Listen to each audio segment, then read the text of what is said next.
Brigada Balita Nationwide. Ang Pangulong Marcos naman, kabrigada, binisita din ang pagpapatupad ng zero balance billing sa East Avenue Medical Center. Brigada Maricar Sargan, ibrigada mo! Brigada Live Report.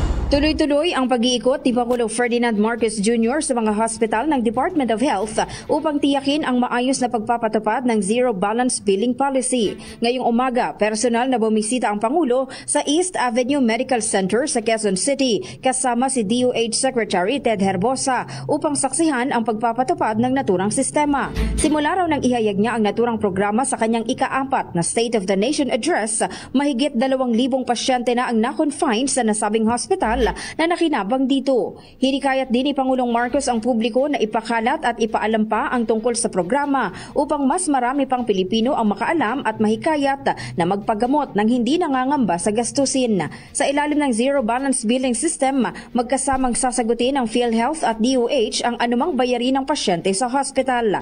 Una nang inatasan ng Pangulo si Herbosa na tiyaking maayos na maipatutupad ang Zero Balance Billing sa lahat ng DOH hospitals sa buong bansa.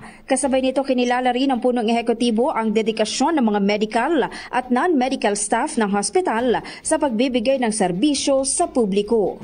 In the heart of changing lives, ako si Brigada Maricar Sargan ng 105.1 Brigada News FM Manila, The Music and News Authority.